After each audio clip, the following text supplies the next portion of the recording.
বর্তমানে সবচাইতে নির্যাতিত নিপীড়িত একটা প্রাণী, আপনারা অবশ্যই মনে করবেন যে এটা মনে হয় পিঁপড়ে। আসলে না, সবচাইতে নির্যাতিত নিপীড়িত এবং সবার কাছেই অপরাধী একটা প্রাণী, সেটার নাম হলো প্রবাসী। কারণ এই প্রবাসীরা তারা নিজের জন্য তো কিছু করেই না, সারা জীবন শুধু ফ্যামিলিকে নিয়ে ভাবে। একটা সময় গিয়ে দেখা যায় যে আসলে সে যাদেরকে নিয়ে ভাবছে তারা কেউ তাকে নিয়ে কখনো ভাবে নাই।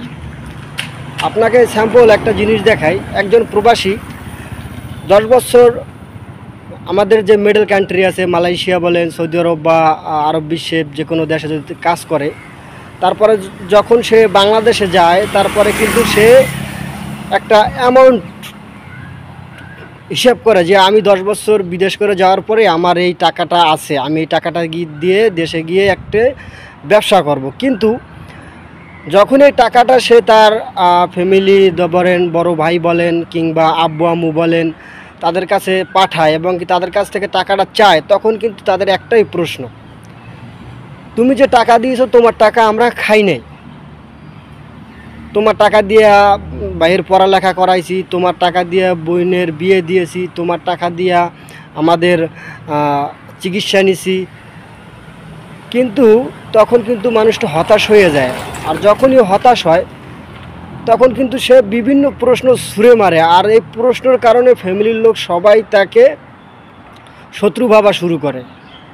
সবাই বলে যে সে ভালো না। আসলে যা একটা কথা আছে যে যার জন্য করলাম চুরি সেই বলে চোর। অতএব মায়ের খাইলাম, মায়ের দামও দিলাম, সবার জন্য ভাবলাম, নিজে কষ্ট করলাম, সেটার কোনো মূল্যই নেই।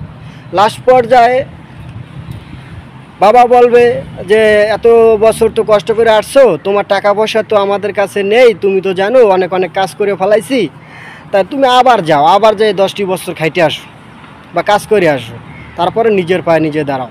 কিন্তু তখন আর সময় থাকে না, কারণ আমরা তো প্রবাসী, আমাদেরও তো একটা শরীর, তাই না?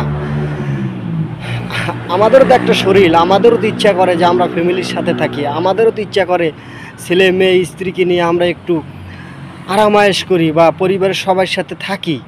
কিন্তু তখন আর জিনিসটা হয় না। সারাটা জীবন একজন প্রবাসী শুধু আফসোস করে যে হায় হায়, আমি কি করলাম, আমি যাদেরকে বিশ্বাস করলাম, যাদেরকে আমি ভালোবাসলাম, আজকে তাদের কাছে আমি তাদের শত্রু হয়ে গেলাম। হয়তো বা আমার কথাগুলো একটু তিতে, কিন্তু সত্য। আশা করি সবাই ভালো আছেন, সুস্থ আছেন। সম্পূর্ণ ভিডিওটা দেখার অনুরোধ রইল।